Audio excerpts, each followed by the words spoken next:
दोस्तों, सुहाग रात एक ऐसा पल होता है, एक ऐसा घड़ी होता है जिसका सभी को बेसब्री से इंतज़ार होता है। लड़कियाँ हो या फिर लड़के हो, दोनों को सुहाग रात का बहुत ही बेसब्री से इंतज़ार होता है और सुहाग रात में वो कुछ नए सपने लेकर आती है, लेकिन वही सपना टूट जाए, वही सपना जो है वो शादी की जो सुहाग रात है वो आखिरी रात हो जाए, तो फिर ऐसी सुहाग रात का क्या फ़ायदा?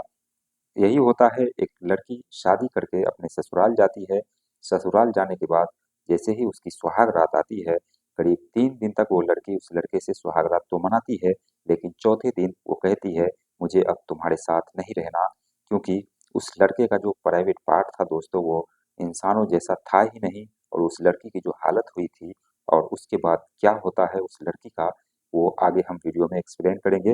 तो बने रहिए हमारे साथ इस वीडियो में एंड तक। वीडियो को लाइक कर दीजिए दोस्तों, चैनल को सब्सक्राइब कर दीजिए अगर आपने नहीं किया है और इसी उम्मीद के साथ हम आगे बढ़ते जा रहे हैं। यूट्यूब पर जो हम वीडियो बना रहे हैं, यूट्यूब पर जो डाल रहे हैं, कई सारे वीडियो हो चुके हैं लेकिन अभी भी हमारा चैनल उस तरह से ग्रो नहीं किया है। शायद यूट्यूब ने ठान लिया है कि मुझे यानी कि कह रहा है कि तुम यूट्यूब छोड़ दो, लेकिन मैं भी संघर्ष कर रहा हूँ। मैं भी कह रहा हूँ यूट्यूब को भी मैं यूट्यूब छोड़ूँगा नहीं, मैं लगातार वीडियो बनाता रहूँगा, चाहे तुम मेरे वीडियो को ग्रो करो, नहीं करो और इस बाजी को मैं जीत कर रहूँगा। तो ज़रूर आप जो है हमें सपोर्ट करेंगे, तभी जाकर हमारा हौसला बढ़ेगा और लगातार वीडियो लाता रहूँगा। तो ख़ैर ये तो रही एक अलग बात कि आप लोग वीडियो देखते हैं, बहुत सारे लोग चैनल को सब्सक्राइब नहीं करते हैं, तो कर लीजिए। बहुत सारे लोगों को आप लोगों ने सब्सक्राइब कर रखा होगा तो सब्सक्राइब करने का कोई भी पैसा नहीं लगता है, तो यही रिक्वेस्ट करना था आप सभी से कि एक बार ज़रूर चैनल को सब्सक्राइब करें। तो चलिए कहानी की शुरुआत करते हैं। दोस्तों ये कहानी झांसी की है, उत्तर प्रदेश का एक जगह है झांसी, उसी झांसी में रहने वाला एक परिवार होता है, जिसमें एक लड़का होता है जिसका नाम राजेश होता है। राजेश जो है वो बड़ी हट्टा-कट्टा लड़का था, नौजवान लड़का था, पैसे वाले घर से था वो। उसकी उम्र शादी की हुई, शादी होने के बाद शादी की उम्र जैसे ही हुई तो उसके लिए लड़की तलाशी गई। लड़की मिलती है जिसका नाम रजनी होता है। रजनी भी काफ़ी खूबसूरत लड़की थी, बहुत ही अच्छी लड़की, पढ़ी-लिखी लड़की थी। तो उस लड़की को देखा जाता है, देखने के बाद उससे जो है बातचीत होती है, लड़का भी खुद लड़की को देखने के लिए जाता है। उसे एक कमरा दे दिया जाता है और उसमें जाकर के ये लड़का-लड़की जो है वो मिलते हैं, अपनी बातें करते हैं, शेयर करते हैं एक-दूसरे के साथ। दोनों को लड़का को लड़की और लड़की को लड़का पसंद आ जाता है। पसंद आने के बाद अब शादी की बात पक्की हो जाती है। उसके बाद शादी कर दी जाती है इन लोगों की, धूम-धाम से शादी होती है। लड़के की जो हाइट थी वो काफ़ी ज़्यादा थी, 6 फीट से भी ज़्यादा था, 6 साढ़े 6 फीट जो है उस लड़के का हाइट था और हट्टा-कट्टा नौजवान था। तो रजनी भी को भी तुरंत पसंद आ गया और इसीलिए शादी जो है तय हो गई और शादी बड़ी धूमधाम से हुई। शादी करके रजनी जो है अपने ससुराल आती है। ससुराल आने के बाद जितने भी घर के लोग मेहमान थे ये सब खाना-पीना खा कर के सोने के लिए चले जाते हैं। रजनी अपने कमरे में इंतज़ार कर रही होती है उस सुनहरे पल का कि उसका पति आएगा और उसके घूंघट उठाएगा और उसके साथ प्यारी-प्यारी बातें करेगा, फिर सुहाग रात होगी। उसका पति आता है करीब रात में आता है लेट करके और घर के अंदर दाखिल होते ही वो दरवाज़ा बंद करता है और लाइट भी बंद कर देता है। अब लाइट जैसे ही बंद होती है तो रजनी को भी अजीब लगता है, वो सोचती है आखिर लाइट क्यों बंद कर दी? क्योंकि आज हमारी सुहाग रात है, हम भी उनको करीब से देखते और वो भी हमें करीब से देखते, हमारा चेहरा देखते। तो खैर वैसा कुछ होता नहीं है।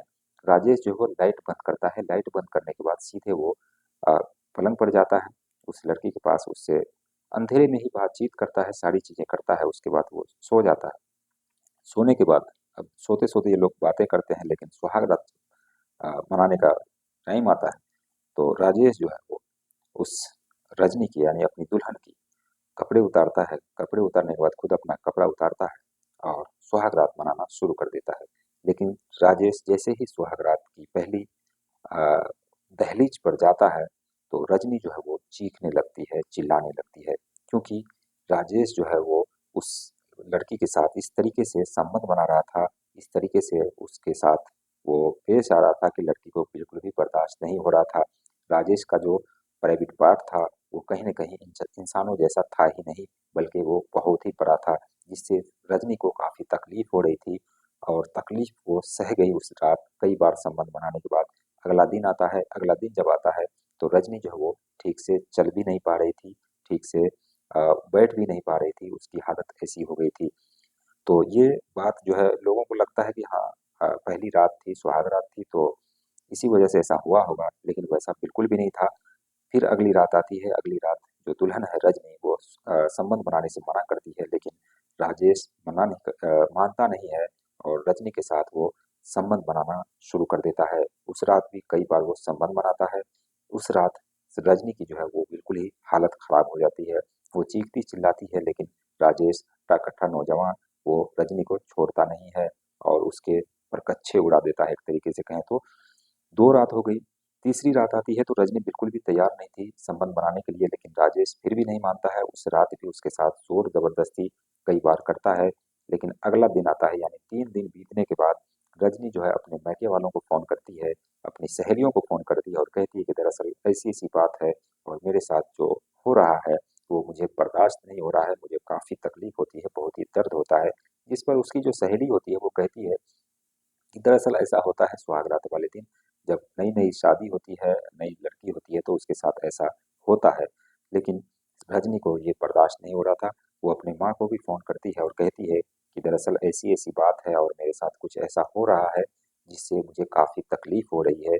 जिसके बाद रजनी जो है वो अ, उसके मायके वाले भी समझाते हैं, उसकी माँ भी समझाती है ये बात, लेकिन वो कहती है दरअसल ये जो राजेश है, उसका जो प्राइवेट पार्ट है वो कहीं न कहीं बहुत ज़्यादा बड़ा है। तो रजनी ये सारी बातें कहती है और उसके बाद जो अगला दिन यानी कि तीसरा दिन रात का समय आता है तो रजनी घर से भाग निकलती है और भागकर सीधे मैके पहुंच जाती है। मैके पहुंचने के बाद ये सारा राज खुद से जाकर के बताती है, जिसके बाद एक पंचायत बैठती है क्योंकि नई नई शादी हुई थी। पंचायत में इन लड़का लड़कियों को बुलाया जाता है और कहा जाता है कि आखिर तुम्हारी शादी अभी हाल ही में हुई है, तो आखिर तुम अपने पति के साथ क्यों नहीं रहना चाहती। तो रजनी जो है वो इस बात को उसे उसे कहना पड़ता है, क्योंकि अगर वो कहेगी नहीं तो फिर ये बात सामने कैसे आएगी। वो कहती है कि दरअसल राजेश एक इंसान नहीं बल्कि इसका जो औजार है वो इंसानों जैसा बिल्कुल भी नहीं है, हैवान जैसा है, यूँ कहिए कि गधे जैसा है या घोड़े जैसा है। ये बात सुनकर जो उस महफिल के लोग होते हैं वो भी शर्मा जाते हैं और कहते हैं अब इसका जो जो बात है राजेश का, ये डॉक्टर ही फैसला कर सकता है क्या वाकई राजेश जो है वो इंसानों जैसा नहीं है। तो डॉक्टर के पास चेकअप करवाया जाता है राजेश का। डॉक्टर जब चेक करते हैं तो रिपोर्ट जब देते हैं तो वो कहते हैं दरअसल ये जो राजेश है, इसका जो शरीर है वो कहीं न कहीं भारतीय लड़कियों के लिए नहीं है। इसका जो प्राइवेट पार्ट है वो भारतीय लड़कियों के लिए नहीं है, क्योंकि भारत में जो प्राइवेट पार्ट का साइज़ होता है वो उससे कहीं न कहीं इसका डबल दोगुना है। इसलिए इसकी जो शादी हुई है लड़की कभी भी बर्दाश्त नहीं कर सकती। अब ये बात तय हो जाती है, जिसके बाद रजनी अब उससे तलाक लेने पर तुल जाती है। लेकिन राजेश की पीछे की स्टोरी अगर आप बताएँ थोड़ा-सा, तो उससे पहले उसकी कई सारी गर्लफ्रेंड हुई थी, जो कि उसके साथ एक भी गर्लफ्रेंड जो है वो नहीं टिक पाई। कई गर्लफ्रेंडों को उसने छोड़ दिया। हालाँकि गर्लफ्रेंड खुद ने उसे छोड़ दिया, कई बार उसके बाद संबंध बनाई, लेकिन उसका जो प्राइवेट पार्ट है वो कहीं न कहीं ज़ख्मी हो गया इसके प्राइवेट पार्ट से। क्योंकि इसका जो प्राइवेट पार्ट था वो इंसान जैसा बिल्कुल भी नहीं था।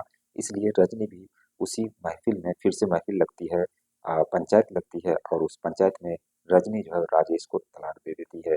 तलाक देने के बाद ये मामला यहीं से रफ़ा-दफ़ा हो जाता है और राजेश जो कि अ, राजेश ने कहा मेरी क्या गलती है, मुझे भगवान ने बनाया है, ऊपर वाले ने बनाया है, तो इसमें मैं कुछ भी नहीं कर सकता, तो जो है सो वो है। तो ये बात जो है फैसला हो जाता है, रजनी उसको छोड़ देती है और राजेश आज भी अभी भी वो अकेला ही रहता है। उससे कोई भी महिला शादी करने के लिए तैयार नहीं होती, क्योंकि जो भी उससे संबंध बनाई वो यूँ कहिए कि जान से वो उसने खिलवाड़ किया और उसके प्राइवेट पार्ट की छलनी हो गई एक तरीके से। तो ये थी एक कहानी। दोस्तों, इस कहानी को सुनाने का मकसद किसी की भावनाओं को ठेस पहुँचाना नहीं, बल्कि आप सभी को जागरूक करना है कि हर इंसान में कुछ न कुछ कमियाँ होती है, कुछ न कुछ अच्छाइयाँ होती है, तो कुछ बुराइयाँ भी होती है। लेकिन वो वही बुराई हद से ज़्यादा हो तो कहीं न कहीं लोगों को परेशान करती है। तो इंसान जो है वो अपने प्राइवेट पार्ट को लेकर काफ़ी मायूस रहते हैं कि हमारा प्राइवेट पार्ट कहीं छोटा तो नहीं है, लेकिन जिसके पास बहुत ही बड़ा हो जाता है, वो भी कहीं न कहीं मुसीबत बन जाता है उसके लिए। तो ये थी एक कहानी। बाकी इस कहानी को लेकर आपके मन में जो भी डाउट हो, जो भी सवाल हो, कमेंट सेक्शन में हमें ज़रूर बताएँ दोस्तों। वीडियो को लाइक करें, चैनल को सब्सक्राइब करें और हमें सपोर्ट करें, क्योंकि हमारा चैनल आखिरी स्टेज पर है, मोनेटाइज होने को है, लेकिन वही है कि सब्सक्राइबर की अभी भी कमी है। तो आप लोग अगर सब्सक्राइब करेंगे तो हमें हमारा चैनल जो है वो मोनेटाइज हो जाएगा। तो एक बार ज़रूर चैनल को सब्सक्राइब करें दोस्तों, वीडियो को लाइक करें। मिलते हैं नेक्स्ट वीडियो में नई कहानी के साथ, तब तक के लिए बाय बाय, टेक केयर।